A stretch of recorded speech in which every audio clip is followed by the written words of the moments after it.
The mechanic I'm about to discuss in this video blew my mind when I first learned about it, but maybe all of you watching it already know about it. If you don't know about it, I hope it blows your mind as much as it did mine, because this truly is a revolutionary mechanic.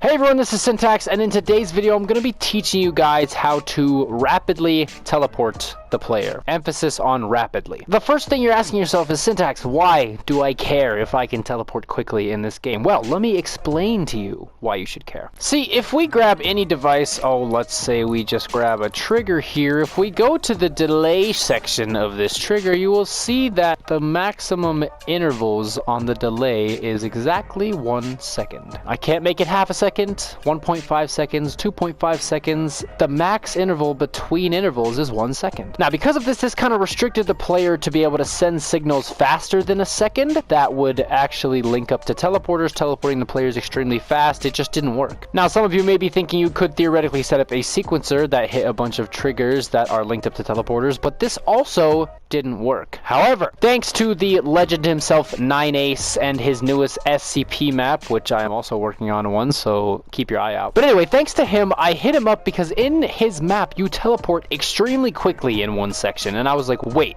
how on earth is this possible? He was kind enough to respond to my DM, and he explained that by sending signals via the sequencer to triggers that then sent to item granters that were linked up with portals, he was able to teleport the player extremely fast. Now, that was a solid method, but I discovered that you can actually do the exact same thing with random number generators. So before I get all into this ridiculous mechanic, just know that you're gonna need sequencers, triggers, random number generators, and teleporters. So grab all those if you need. I'm just gonna put my looping on infinite. I think I'm just gonna go down to like 15 BPM for what I'm doing. That should be good. Setting the length, width, and height to 0.5 zone direction, it does not matter. I'm not going to have this actually trigger when receiving from a signal. I'm just going to step on it, but if you want to start it when receiving from a button or something, you can do that. Now, this is where our triggers come into play. Go ahead and take however many teleporters you want to have, however many places you want the player to teleport to, grab that many triggers. So if you want them to teleport 5 places very rapidly, grab 5 triggers, but I'm just going to do 3 to prove a point. Anyway, take your trigger, go ahead and face it up like this and center it if you're OCD like I am, and then mess with the settings as follows. Everything off except for triggered by sequencers, we wanted to activate on game phase none and trigger an infinite amount of times. Transit every 1, delay and reset delay set to none. You can turn the sounds off, but make sure it's visible in game so the sequencer can see it, and have this send on some random channel. I'm gonna have it on 1, and then I'm gonna have the next 2 on 2 and 3. So have the channels kind of follow next to each other. I don't know if that makes sense. So there we go. I have my 3 triggers. The first one sends on 1, the second one sends on 2, and the third one sends on 3. They're all equally spaced out apart. Now, this is where you need your random number generators. Just go over from triggers, and they're right there for you. You can place these wherever. It doesn't really matter as long as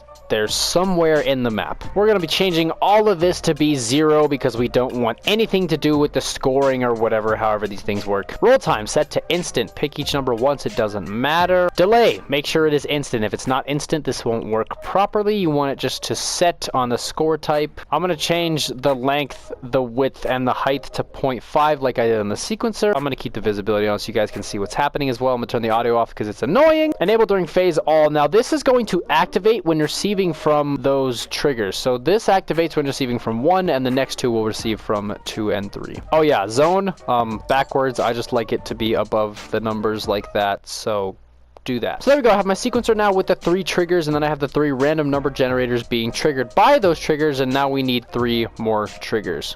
How many times can I see trigger? Since you already have these ones set up, just go ahead and grab from here. You're going to want to set these inside here and set these on 3 new channels. So for me, I'll just go to like 4, 5, and 6. So once you've done that, you should have a setup that looks something similar to this. Again, if you're having more spots that are getting teleported to, you're going to want to have more triggers, but it should look something like this. Now, our last step is to go ahead and grab our teleporter. It can be found in the device category with the rest of these devices. Go ahead and place it down and set up the settings like this. It's not going to have a group, so don't have that because that doesn't matter. And I'm just going to turn all the settings off except for face player in teleporter direction because who cares? Now, these are set up on the same channels that those triggers are that are being triggered by the random number generator. here, so these rifts are going to be 4, 5, and 6. There we go. I have my 3 rifts set up nicely, all corresponding with those triggers over there. Now, just to prove that it's teleporting you faster than a second for each of these teleportations, I'm going to spread these all across the map. Rift 1, I think, can go here. That'll be an appropriate spot. I'll actually put Rift 2 up here because that'll be a cool spot, right? And the third rift is going to go over here on my little Syntax black glass thing. Now, remember, if this was not hooked up to the random number generators that send to triggers that then send to teleporters, it wouldn't work. If these were just hooked up to the teleporters,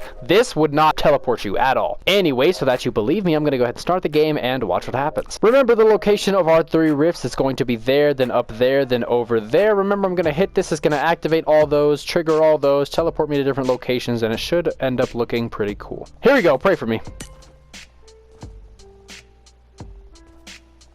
Pretty cool, right? Now, of course, you could set this to loop X amount of times instead of on infinite, but of course, that's up to you, and it depends on what you're doing it for in your map. But as you can clearly see, it is teleporting me a lot faster than 1 second between each teleportation. Now, I know a lot of my videos have very specific application for these mechanics, but for me, this is going to make animations so much better. There is unlimited potential with this new mechanic. I mean, I guess it's not new. I don't know how long you've been able to do this. I just wasn't aware of it. But from here on out, I can have 5 frames in 1 second and animations can be immaculate. Of course, this mechanic doesn't have to be used for animation. You could do like 9ace did and just teleport to a bunch of different rooms rapidly, or you could come up with your own idea and use it that way. Anyway, guys, with all that being said, I do hope this video helped you out, and yeah, this has been Syntax.